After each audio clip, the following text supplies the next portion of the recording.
Good evening. You're watching ThinkTech Asia, and I'm your host, David Day. And we've got a very interesting show for you this evening. We're going to be talking about handling exchange rates and currency fluctuations. And hold on now. We're not going to go that far down in the weeds. And this is a topic that is surprisingly interesting and important to many of you out there. So just stay with us. And those of you who are involved here in Hawaii in the real estate industry, the construction industry, anything having to do with housing and the real estate market, stick around because we've got a guest here that's going to be talking about how these exchange rates and currency fluctuations, how they impact the housing market here in Hawaii, the foreign direct investment coming into Hawaii, and also we'll be talking about what's really happening in Kaka'ako and some of these other developments. And here's the cool thing about this show. To help us with this conversation, we are very honored to have with us a man that I call Hawaii's economist, Dr. Paul Brewbaker. And so, Paul, nice to have you with us here, and thank you for taking time. Thank you, David. And for those of you who have been here in Hawaii for a number of years, or middle of the Pacific, basically, you know that Dr. Brewbaker truly is Hawaii's economist. He's been here all during the Japanese bubble economy, the investment wave, and the recessions, and several of them. Several of them, and some booms and busts. And so we're going to get a lot about where Hawaii is really going.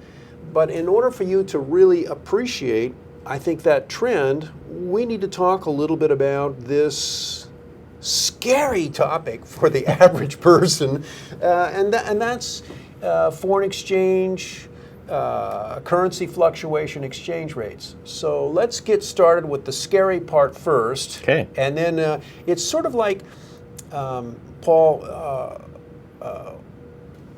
the way that I used to eat chocolate cake as a kid.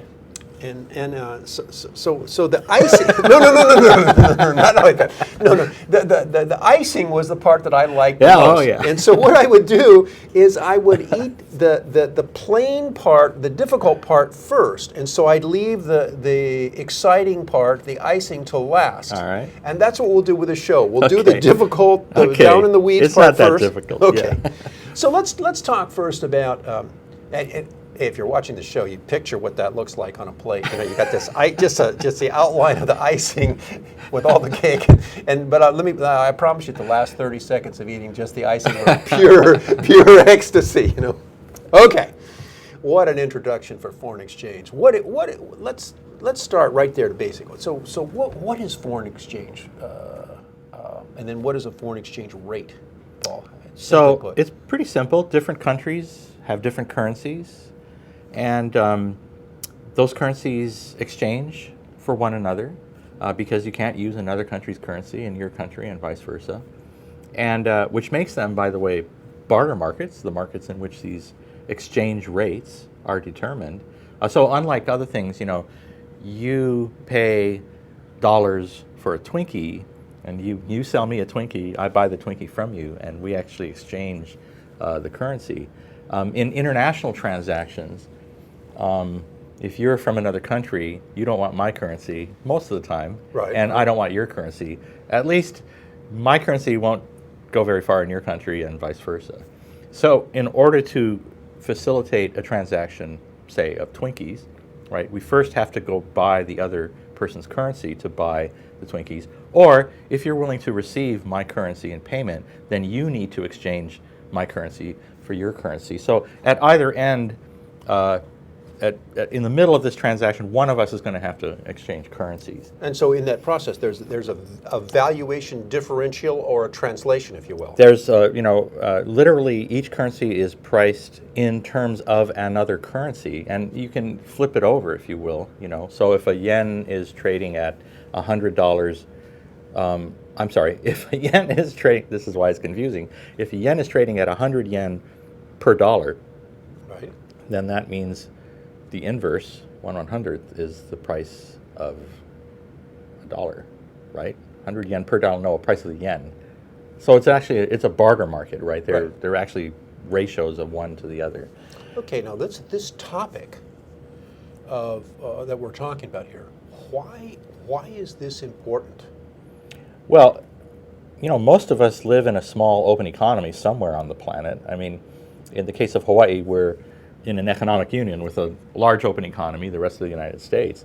But in the Pacific Asia region in particular, where there are a number of very dynamic and emerging market economies, each of those countries have their own currency, and each of those countries are actively trading with one another. And so inevitably, if you're engaged in that kind of interaction, and the trade may be in merchandise, but it could be in services over the internet, or it could be somebody's getting on a plane and flying to the other country, tourism or conducting business. Plane ticket as an example. And well, not just the plane ticket, but what you spend once you get to the destination. So those receipts and those expenditures, because they can be denominated in different currencies, mean that inevitably a market emerges for just the currency part of those interactions. So the people and businesses and organizations that are impacted by currency rate fluctuations, they're basically in two tiers. The first tier are those organizations or people who are doing business or traveling or buying or selling. They're doing something that crosses an international border where there's another currency involved. That's the first tier. And the second tier, for what you're saying, are, and maybe there's some folks in the audience who are like this, they don't do that. But nevertheless, are those folks who operate totally within the economy of, say, here on Oahu, they don't travel, they don't buy anything out of state. Are they impacted as well? Absolutely. I mean, take your iPhone, flip it over, designed in California, made in China, or manufactured in China, assembled in China, right? It's written on the back of the phone. And everybody's walking around with iPhones. Everybody went down to the cell phone store or went online and to their cell service provider and got the phone. But in the course of acquiring that telephone, which was assembled in China, they've engaged in one of these transactions. It's just as you say, at one layer, all of that is invisible. It's going on somewhere out there where it doesn't directly affect them. But at another layer, where the people are moving the actual product and paying for the shipments, those currency transactions are in fact occurring simultaneously. Okay, and so those businesses, individuals, and organizations, what we call in the first tier, who are directly involved, how do they? What is it that they do or don't do that causes them to get jammed, or what are the mistakes that they make that maybe we could save them from in this little short piece in this program? It's actually a mistake or a risk that one's exposed to, whether or not you're in that first tier. So just as an example, if you travel to another country and you put your credit card into an ATM to withdraw that country's currency, and by the way, that's the best exchange rate you're going to get, the one in the machine, you're actually exposing yourself. I didn't know that. Yeah, I travel absolutely. a lot. Credit card transactions have the best rate because everything's happening in a computer. There's nobody sitting there counting bills. Okay. But the point is the point is, if you haven't planned on the rate that you're going to get, if you haven't made yourself aware of what the exchange rate is, or whether it's moving quickly or whatever, or if your timing is bad, you may find yourself paying more in your home currency, paying more in dollars than maybe you expected. And I want you to know, I personally have had that experience. Yeah, we've all had that. I've been burned. But it can go the other way too. And in fact, an Akamai traveler will pay attention to the variations in currencies, and as they move into a place that's kind of interesting, plan a trip while it's cheap. Because the currencies do tend to move around and windows of opportunity. Anyway, I don't want to overemphasize that kind of exposure. The people who are actively engaged in, as businesses in this kind of thing, should think about the currency transaction as a separate transaction, as a separable transaction. If your business is moving cell phones, then and you know what you're doing, that's where your expertise is. Don't think that just because you're moving a lot of cell phones, you're not exposed to this risk. And the best way to hedge against the risk that a Okay. currency might move against you. Tip number 2 coming up. Go. The best way is to talk to somebody like a banker that does currency transactions and buy the currency forward if you can.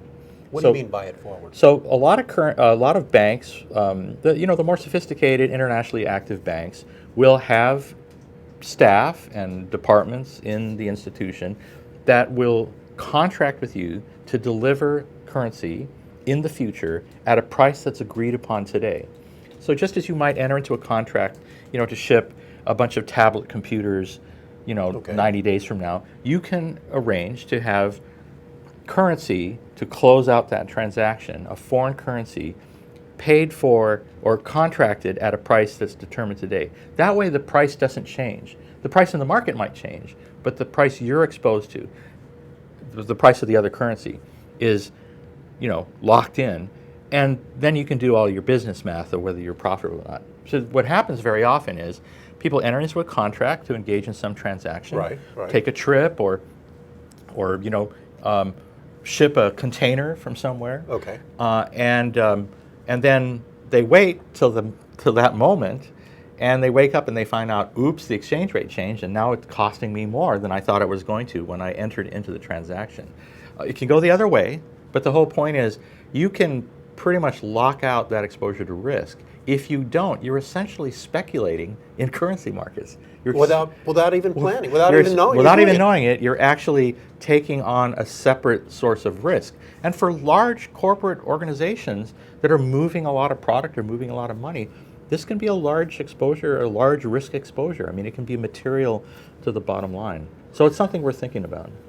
What you're saying is that if I have a business and I'm going to need, for whatever reason, I'm going to need foreign currency to pay for goods or services, then what I need to do is motivate myself down to one of our local.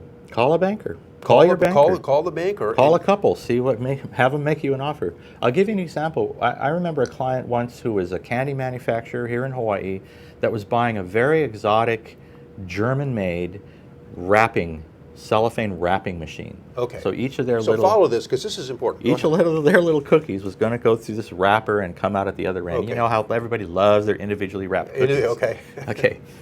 This sucker cost like $200,000. This piece of equipment. It's capital Okay. goods, right? You're Right. importing capital goods from Germany, and precision made and all this other stuff. Well, they were going to enter in a transaction where they committed to pay the manufacturer in euro Right. what okay. today would have cost them $200,000, All right. and then wait for the Are you machine. following this now? Wait Okay. for the machine to be made and shipped around, slow boat to China or whatever, and it was going to get there a year later. Well, you wake up a year later, who knows what the exchange rate is going to be, right? If the dollar depreciates, now that $200,000 machine could be costing you $220,000, $230,000, $250,000. So, why even expose yourself to that risk when typically there's an opportunity, call your banker, to contract to purchase the currency or sell the proceeds, as the case may be, in the future at a rate established today. You may have to pay a little for it's like insurance, pay a little fee to get the transaction set up. But the best thing to do is to find out if there's a possibility to hedge your risk. Okay, so let's reverse this around, just so that for someone else in the audience who's saying, well, I'm not going to buy any German equipment. Let's flip it around the other way. Let's suppose that I have the business, and the goods or equipment are here in Hawaii, and I'm going to sell them to Hong Kong. And I've got a client in Hong Kong. Okay. All right, I'm an exporter. Right. And would it now the exporter in Hong Kong, if they don't follow your advice, they haven't watched this show, they're going to take the risk because they're paying for the goods that they're purchasing from my business, right? I have no risk. Technically, yes, that's right. Okay, But there's a payments risk because if you contract to receive their currency, then you're bearing the risk that the value of the currency might change. Now, before we go too far down the road of this example, it turns out the wise monetary masters in Hong Kong decided a long time ago that they would peg the value of the Hong Kong dollar to a fixed exchange rate with US dollars. And the Hong Kong Monetary Authority actively intervenes to assure that the currencies stay aligned. That's a different kind of regime from what exists between the yen and the euro and so the US dollar. let's change the example now. Change the example. Say it's Indonesia. Indonesia. Okay, let's use Indonesia as an example. So Yeah. we got the rupiah. So what same thing. Thailand, Korea, whatever. The importing client of mine, they bear the exchange rate risk, correct? It depends on how you set up the payment, right? If they're going to pay you in their currency, and then you're going to trade the currency, exchange the currency later, then you're bearing the risk and vice versa. If they're going to pay you in dollars, then they may want to hedge their risk by talking to their banker. Well, I guess the point that I'm getting to, Paul, is that, and we're going to take a break in just a second here, is that it's actually beneficial for both parties to set up with their respective bankers. The tip that you're laying out here is nail down the exchange rate in advance by contract, and don't just do the deal and let the rates fluctuate because you could get burned. Don't become a currency speculator by accident. The inadvertent currency speculator. We're going to take a break now, and when we come back later in the show here, we're going to be talking about how these currency rates impact development, housing, what's going to be going on in Kaka'ako, future trends of the economy here in Hawaii with Hawaii's economist, Dr. Paul Brewbaker. So stay with us. We'll be back right after the break. Hello, I'm Martin Despang, and I'm the host together with the one and only Ali Yamashita, and our show is called Urban Transcendence. And Urban Transcendence is about identifying where we have a unique situation of a vibrant city in one of the most beautiful natural environments. So how these two can coincide, sometimes conflict, how they could find reciprocity in the 21st century is what we're excited about. And we're planning on bringing in a diverse body of guests, both from the arts and the science and the established and the wise and the emerging generation. So hope you will join us. We'll always be on Thursdays from 1 to 2 p.m. We're back. We're talking with Hawaii's economist, Dr. Paul Brewbaker. You're watching ThinkTech Asia, and we're in the midst of a kind of down in the weeds a little bit with some important conversations and discussion and education about this whole notion of currency rates and exchange fluctuation and how to protect thyself. And this is important basically for everybody who's operating across an international border. Fairly put? Fairly put. Okay, so before the break, Paul, you were laying out, I think, a very profound tip to our audience here. Don't become an inadvertent currency speculator. I think those were your precise words. Don't become a currency speculator by accident. If you think you know where things are going and you knowingly take a bet, make a bet by not hedging, then that's okay too. Like, let's say you're organizing a big school tour of Seoul, Korea, 6 months from now, right? You're going to take the juniors at your child's high school on this big trip, and you've arranged for all of the travel and whatnot, but then you're going to pay for a bunch of hotel rooms 6 months from now. If you choose not to lock in the currency part of that transaction, you're essentially exposing yourself to the risk that on the day you arrive, the value of the Korean won may be higher, the value of the US dollar lower relative to one another, and that cost of the hotel room is more expensive than you planned on. And you may just blow the budget that you have for the entire trip. Easily, and this brings up fluctuations, right?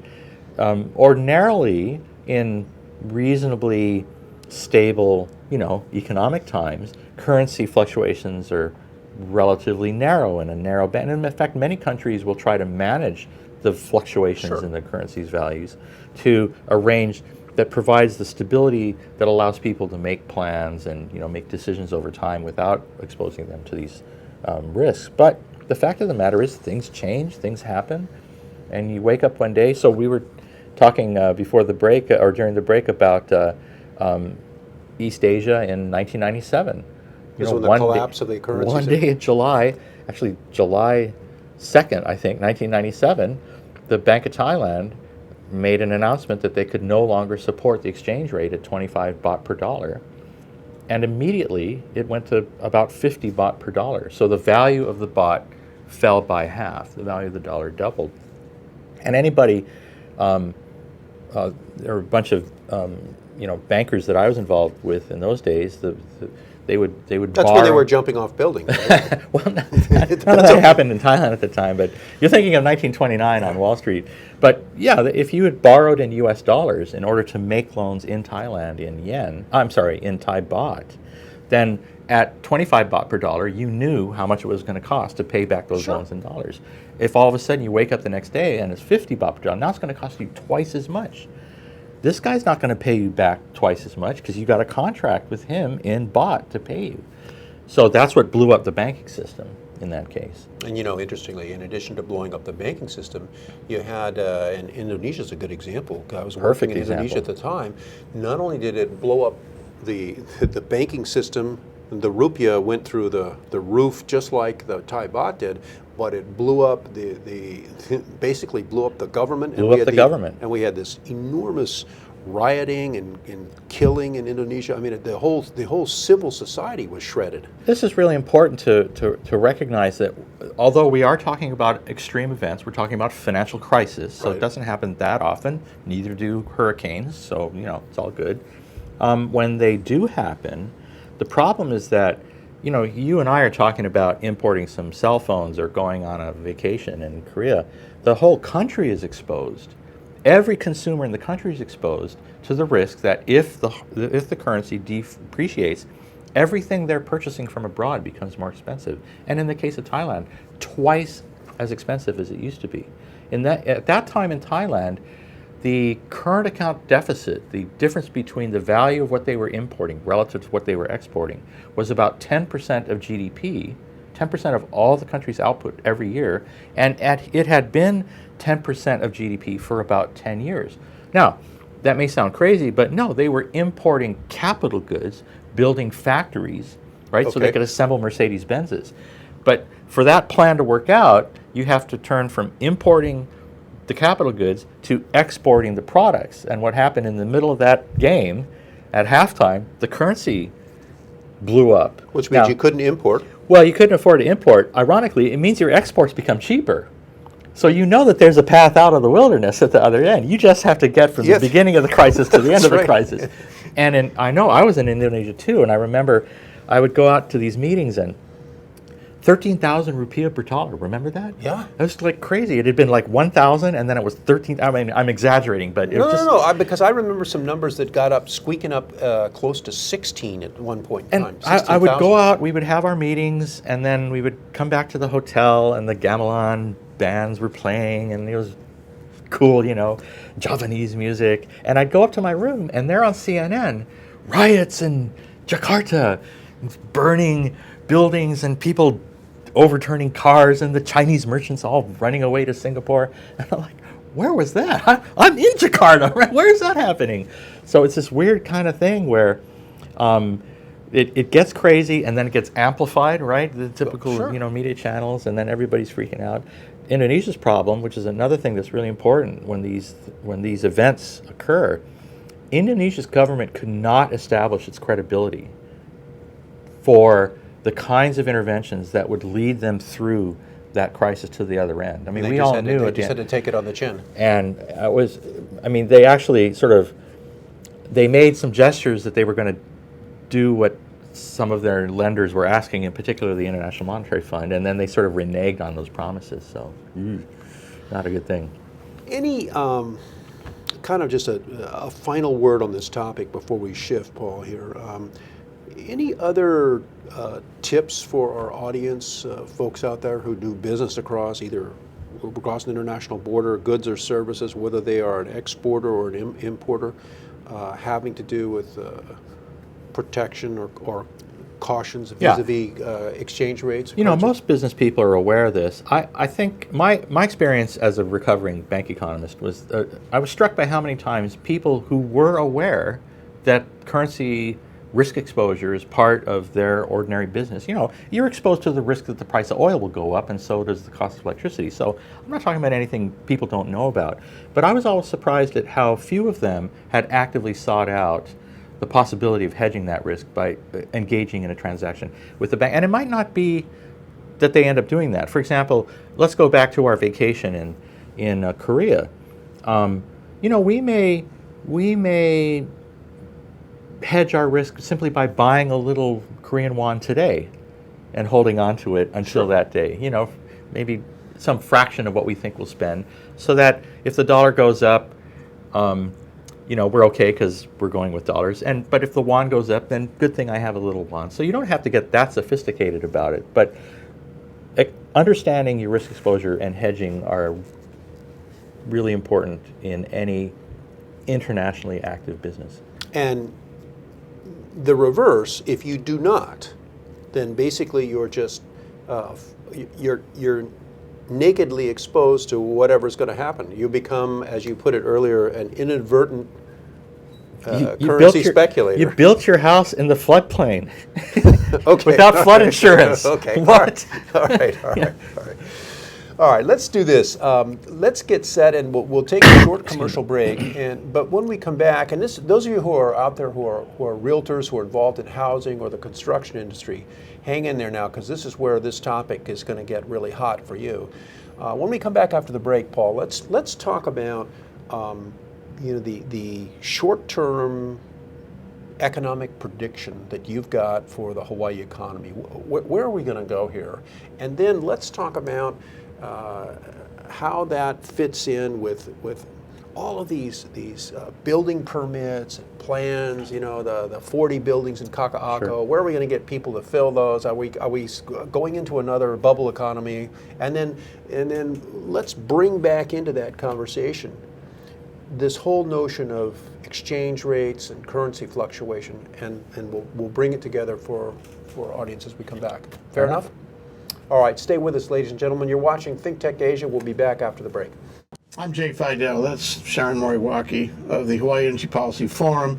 And every Wednesday we have Hawaii, the State of Clean Energy. We've been doing it for some time now, and we have some fantastic guests on there, unbelievable guests who give us insight into what is going on in a very complex, sometimes very confusing, sometimes very disappointing area of progress in the state. So we love doing this. We love meeting them. We love talking to them.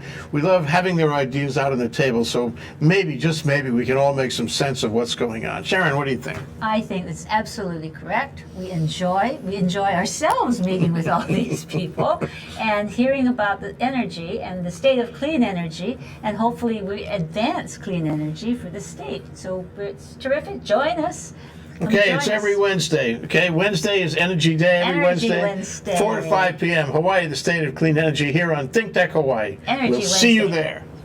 We're back. You're watching ThinkTech Asia, and we were talking about handling exchange rates and currency fluctuations. But wait a second. Don't go away now, because there's a relationship between that and what we're going to be talking about now. And to help us with this, we've got Hawaii's economist extraordinaire, Dr. Paul Brewbaker, the luminary crystal ball man and for Hawaii here over the years. And so, you know, Paul, you have been really, for most of my career as a lawyer, you have been kind of predicting the trends and calling the shots as to where Hawaii was going to go. And I'm just curious, now that I got you in front of an audience here, first question to you. What is the short-term outlook for Hawaii's economy? Take us out a year or two. What do you think? I was more optimistic a year or two ago. I'm getting a little worried. I'm not losing a lot of sleep about it. But we had a really good initial economic recovery from the recession because tourism came back very quickly. So we're talking about years 2009 So to 11? 2010, 11, Okay. and 12. Okay. Essentially, all of the seats that had disappeared when Aloha Airlines shut down, ATA shut down, then the recession came. They came back very quickly as carriers like Hawaiian Airlines and Alaska Airlines sort of aggressively added lift. Hawaiian rotated its equipment Right. into some more efficient planes, and they're still taking delivery. Big upgrade. So, that's good. That's what we do in Hawaii. This is tourism, right? If it was Saudi Arabia, we'd be talking about oil, but it's Hawaii, we're talking about tourism. Then at the end of 2012, it kind of stopped. And I think literally what happened is we ran out of room on Oahu. People Really? don't understand that in 1992, there were 39,000 transient accommodations on this island. Okay. And today, there are about 35,700. Wait a minute. Wait a minute. There are fewer hotel rooms, condos, timeshares, all those vacation rentals in your neighborhood. Right. Add them all up. Add Disney's Aulani Resort, everything that's been built. There are fewer rooms in Hawaii today than 20 years ago. Wait a minute. Where did they go? They depreciate. I mean, the old ones get rotated out and the new ones come in and replace them, but they don't stay there forever. So I think that's So what you're saying is that the tourism inventory the inventory is that it's actually smaller today. smaller. Yeah. So I know, and when you hear people talk about, "Ooh, we don't need any more hotel rooms," it's like we're not even going to replace the 5,000 that just disappeared. So, but it's been 20 years, so Okay. we don't need to go over all 20 of those years. The point is, you get up to 8 million visitors statewide, Okay. and the corresponding number for Oahu. You hit a and, wall. you hit the wall, and you can tell that because occupancies on Oahu went right up to 85%, and the room rates took off. Room rates have never been higher. Okay. So so everybody's- you hold the supply constant. There you go. Which is kind of the same thing we see in the housing market, where Oh, wait, those of you who are realtors now, listen to this because this is critical. Go ahead. so if you're building at the pace we're building right now, which is the lowest, the construction on Oahu, new homes, high rise, low rise, everything, has in the last 5 years been lower than at any time since World War II. Wait. So yeah, so only World War was worse than it is now. That's how low the production is, and it's remarkable that you can look up those That's data. why the inventory is so tight. Yeah. Right? Well, Right? Now you have to be careful because the supply side of the market doesn't have a lot of new inventory flowing into it.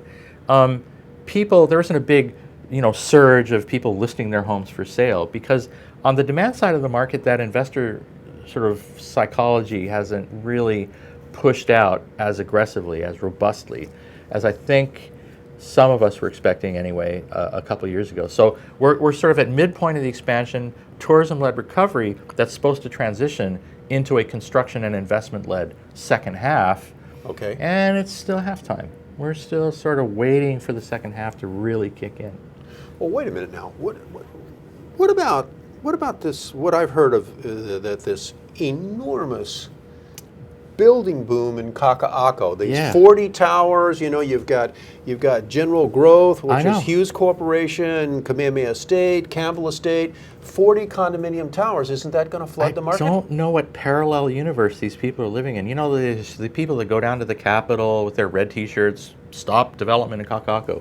So the number I've seen, Andrew Gomes at the Honolulu Star-Advertiser has been compiling the data, and his number is for permitted or entitled, planned and proposed new Okay. high-rise condos in Kaka'ako. His number is 5,500 units. 5,500. 500 new units. That's That's the whole, everything that anybody's planned or even proposed. entitled. Entitled, planned, proposed. So planned meaning they're in the process of getting entitlement, and Entitled. proposed meaning at some point they're going to get in the process. 5,000. 5,500 units. Okay, so put that in context. What does that mean? Is that So- oversupply? No, I mean we need 3,500 units every year on this island just to endow new household formation with their own units, and we're building 2,000.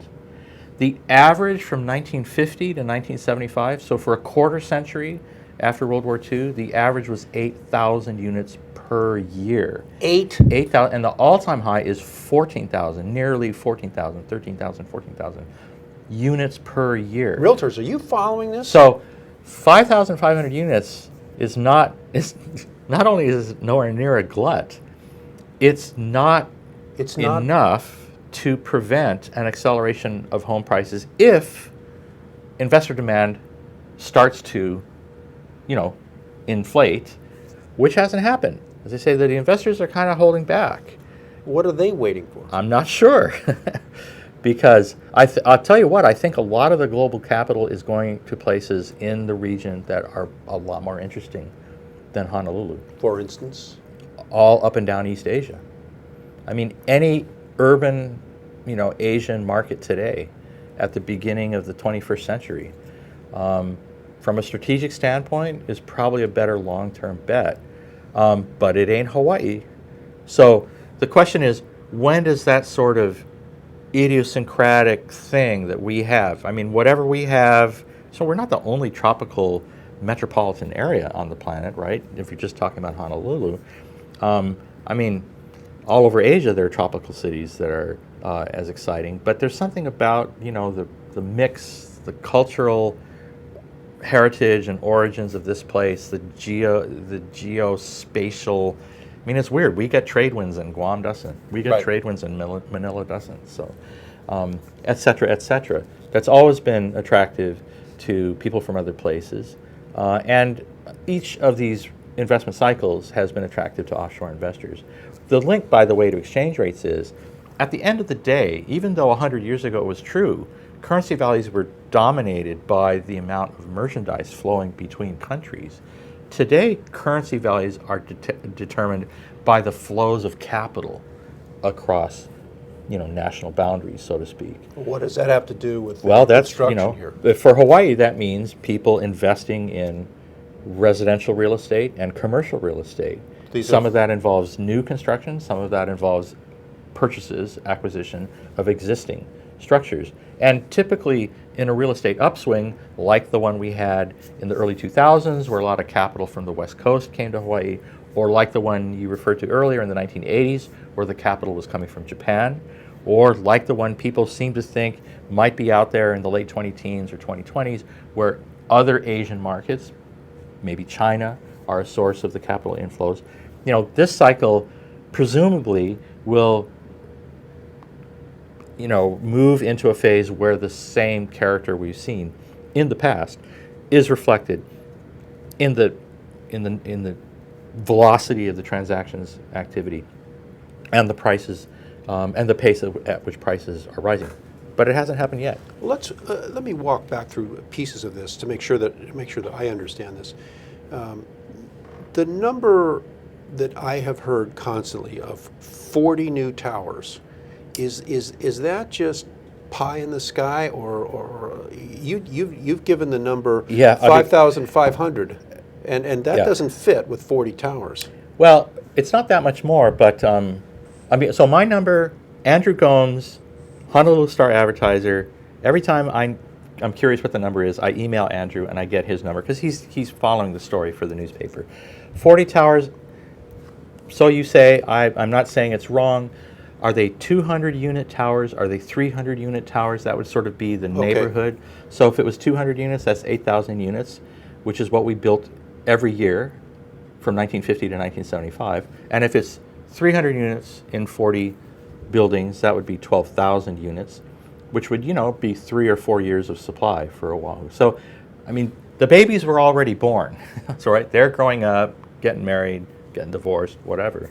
There's, new household formation is going to, or just sort of naturally, organically dictate that 3,000 or 4,000 units on this island be delivered, unless they're going to live at home for the rest of their lives. If you're following this conversation,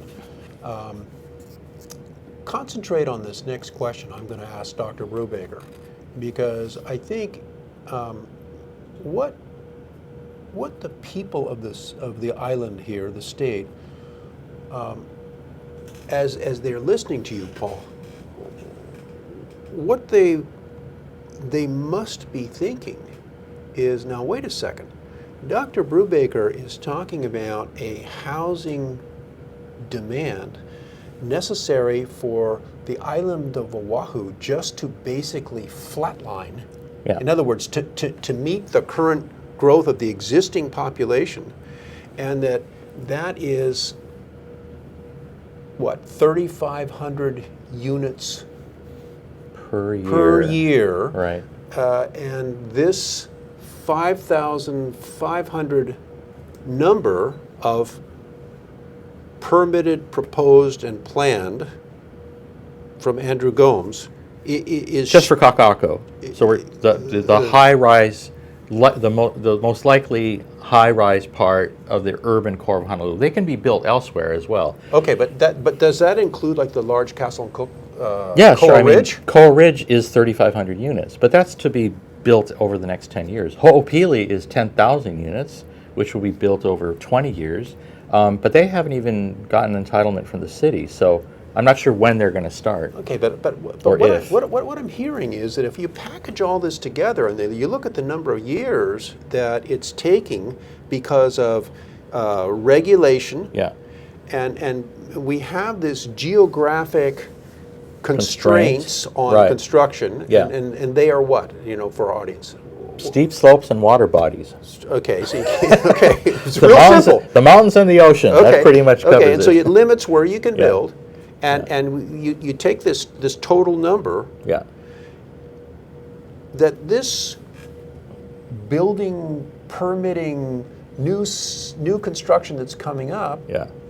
is really not enough to keep It's Hawaii flatlined on its housing. It's actually demand. worse than that. So I'm actually lowballing. I don't want to be accused of exaggerating it. So I'm lowballing the number 3,500, 3,200, whatever, 3,300.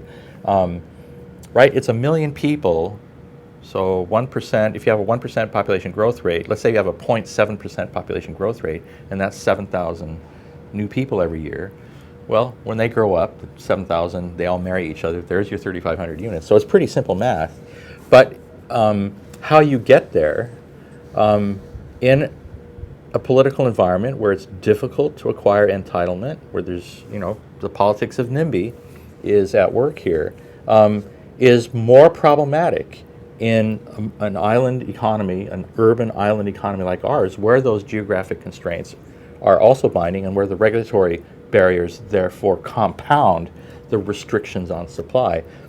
But remember what I'm talking about. We need the upland watershed to harvest water from the trade winds. So we can't go build up in we learned that 100 years ago. We can't go deforest the upland watersheds. And what that means, and we also can't radiate spatially across the prairie like they can in Iowa, right? So, or you have the urban sprawl like Los Angeles. and we have a strong and widely shared aspiration to preserve the option value of future agricultural lands, right? If you pave it over, you'll never be able to grow what we find out 20 years from now we could have grown to cure cancer. So the city sort of naturally, at this point in our history, has a tendency, or has a need to really fold back in on itself. We sprawled in the 20th century because of cheap motor vehicular transportation and because the congestion externalities were. So that gets us the Eva Plain, Kapolei, Yeah, Waipio, Mililani. That's what. I actually was willing to draw the line in Eva and say, that's it, we're done. Obviously, the people who've made the decisions are going to build out in that last sort of open space. But the point is that we've pretty much built in all the obvious urbanizable areas, given the nature of our transportation infrastructure on Oahu, and given the fact that we can't go Mauka, or we shouldn't go Mauka. So that means urban density is the only solution. The only way to keep the country is to make the city. And I like that. That's a cool bumper sticker. I know, right? The only thing in this program that anybody will remember is a bumper sticker. But the best place to do that is actually in the city, not out on the edge of the city. For economic reasons we don't have to talk about. But is kind of the bottom line is that this concern that we're going to have all these empty condo towers. Do you think that's a legitimate concern? Well- or we have such a demand with the Yeah. local population? I guess what I'm getting at is, Yeah. are we building housing for foreign investors? Well, or are we trying to- we could be. I mean, it could be that the foreign investors are going to come, but if they are, they're going to come anyway. Right. Right. Just because you don't build them a unit doesn't mean Well, they're wait. going If, to if show up we, in but, your but if we neighborhood don't build them a unit, then they're going to go out and and buy the nicest house in your neighborhood and drive up the price of house for so everybody yeah. else. It's like, Okay. I mean, what are you talking about? I do think that people need to understand that it's the mobility of capital, and it's human mobility that's made this world different from the one, 100 years ago. And your question about, how can we do it, or how, people who maybe rhetorically ask, how can we do that, right? Implying that we can't because of carrying capacity. The problem is if you're living in the People's Republic of Hawaii and you're waiting for the Soviet planning agency to tell you how big the building should be and where it can be located, then knock yourself out. The world I live in is one in which investors risk their own capital to decide how big the building is, where it should be built, and targeting the likely buyers that they think would be profitable. And if they lose money, those investors, I have no problem with that. You build a building that nobody wants, sucks to be you, but now I've got a building that I can move in for cheaper if in fact nobody was willing to buy it in the first place. So I don't have fear that investors will build the wrong thing, but if that's the downside, I have no problem with that either. What's your real fear?